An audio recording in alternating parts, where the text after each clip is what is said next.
Hi, everyone. I'm excited to be here today to talk to you about some of the miracle stories that are happening right here in our own city, in our own state, every day. My name is Tony Kausha, and the title of our show is Tony's 50,000 Co-incidence Miracles. Please note, this show is not about religion, and we're not trying to change anyone's religion, and we're not trying to get you to join any religion. It's just about miracle stories. I don't know of any religion on the planet that doesn't talk about miracles. That's why religions begin, because they have something that's telling them there's really a God. But we're not going to get into that. We're going to just talk about miracles and leave the decisions about all that up to you. So we don't care what religion you are. We just want to talk about miracles. If you are an atheist, I think you'll enjoy the program as well, although I can't guarantee you'll remain an atheist very long after you hear many convincing stories, coincidence kinds of stories about miracles. You can email me your own stories if you wish. We'll try to use all we can on the show. I can't guarantee we will, depending on volume and time, but you're welcome to send your stories on to us, and we will mention them when we can. You can send them to the following email address. But please notice that if we do use your story, we won't mention your name. We'll keep you anonymous. And we suggest that in your story, when you send it to us, don't use your correct name. That way anyone listening will not be able to figure out that it was you that sent the story in. The email address you can send your stories to is very easy to remember. It consists of 2 words and 3 numbers. The first word is Tony, spelled Tony, and the second word is and, spelled A-N-D, and the numbers are 777. So once again, the name is Tony and 777 at AOL.com. Well, let us begin. We'll be talking about coincidence miracles again today, of course, but I'd like to offer a keynote and a focus for us. If we can just remember the last message in the book of Mark in the Bible, if you read the book of Mark in the Bible, at the very end in chapter 16, verse 20. So remember Mark 16:20. That's where it's explained that people who were going out and talking about God and teaching about God and teaching about the Bible, people that were doing that, disciples and followers and believers, what happened to them is they were getting clues, they were getting evidence from God that they were pleasing God. And so in a way, they were getting things like coincidence miracles. They were getting things like confirmations. And the Bible says that. It says that wherever these people went, and for all their efforts, that God was constantly showing them that He was with them, that He was working with them and through them. Now, that's a pretty amazing statement to just digest for a second. So God in the Bible is making the point that people who are His soldiers, His followers, that He's with them. He's making the point that He's with them, and He's making the point that He proves that He's with them by the clues and the coincidences and the signs and the wonders that attend them. Now, since the Bible was put together, we've had 2,000 years of saints, many saints. At least 10,000 saints have been recorded. We have their life story of 10,000 saints. And if you read their stories, that's what they did. They went out and preached about God, and they had numerous miracles and a lot of evidence. So I wanted to stress that as our keynote, because we're talking about coincidence miracles, and you'll hear in these stories, not just today, but all of the stories of our podcast every week, that they are stories of people who are doing what God is inspiring them to do. So if they're doing what God is inspiring them to do, what God is nudging them to do, then they are doing God's will. And that's how they get these coincidence miracles. I know you've seen the movies called God's Winks, and in that situation also, and I know the author of God's Winks, Squires Rushnell, and we've talked about things in the past. But in his stories as well, the miracles he's talking about in God's winks are to people who are out trying to do what it says in the Bible to do, trying to live that life. Okay, I just want to make that as a keynote because as we talk about coincidence miracles, you should see the relationship between the coincidence and what is being done at the time, what kind of a good deed is trying to be done. All right, so for the first coincidence miracle I'd like to share with you, as many of you know, I wrote 2 books. There's a book 1 and book 2, same title, but book 1, book 2. And the title is very simple. It's Tony's 50,000 Coincidence Miracles. And the 50,000 is written out with numbers. So if you Google that title, Tony's 50,000 Coincidence Miracles, you'll find out all kinds of things about it. A lot of free offers, a lot of free websites. And Amazon has it and Barnes & Noble has it. So you can get the book if you want that way. And you get some free stuff if you go on our website. So when I was writing the books, and this is the point I wanted to make, first point I wanted to make today, when I was writing the book, I was inspired. I kept praying. Every story I wrote about, every miracle I experienced in my life, I would ask God for wisdom and inspiration on, okay, is this the one you want me to write about, and how should I explain it? So I would talk to God that way and ask him for wisdom, and he would give me inspirations. And the proof of that is that about 25 times or 30 times in each book, as I was typing, I would be inspired to stop typing something and change it, and then I would get some kind of a sign or a phone call or something in the mail, or I'd stumble on something in one of my folders. I would get confirmation so that when he was telling me what to put in the book or what to change in the book, God was also sending me a clue that he was talking to me. So when you read these books, go to Exhibit E, that's E for exhibit.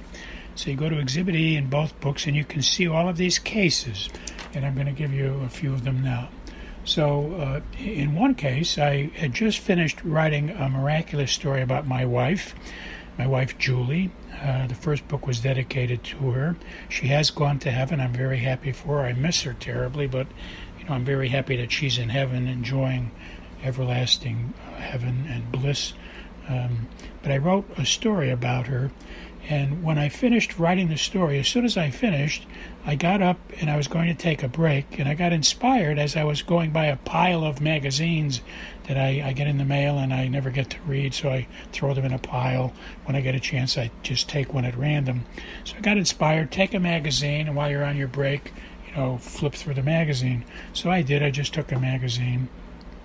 And while I was flipping through it, and I just finished typing about my wife, I came to, at random, just open at random to a certain page, and there was a story in there about a woman about my wife's age who had also passed on into heaven, who also went to heaven about the same time as my wife, and not only the same year, but at the same time of day. They both passed away and went into heaven at 4:44 a.m. So I'm giving you a clue again of how when we're trying to do God's will, like write a book for him and reach his people with messages about miracles, he does this. He has us pick up a magazine, open it just after he finished inspiring us to type a story about your wife, and you pick up the magazine and there's a story about a similar woman who passed on into heaven in the same year, but more importantly at the same minute in time. Another case was I had been inspired to put one of the miracles in the book about one of my client box stories. It's a pretty famous story among people who've read the book now. So if you read the book, look for the client box story, box number 2, by the way. And after I finished typing that, I was inspired to take a break, go to the park, walk around the park and pray and talk and get inspired about what else to do in the book. We have to pray, which means talk to God. So if you talk to God, which is the same thing as praying, you talk to him like a friend. That's how you get your wisdom about what to do. So I went to the park, and when I got to the park and started walking around praying, the first person I saw coming toward me was the client that the box story was all about. So that means, again, I just finished typing something that I put in the book about this client box story and the miracle that this client experienced. And when I go for the walk in the park that I'm inspired to do, God has that person right there walking at the same time. Highly unlikely, it wasn't planned, totally a coincidence, but here's two cases, the magazine about my wife's story, and now meeting this client I just finished writing about in the book. So that was God confirming that he was really writing the book.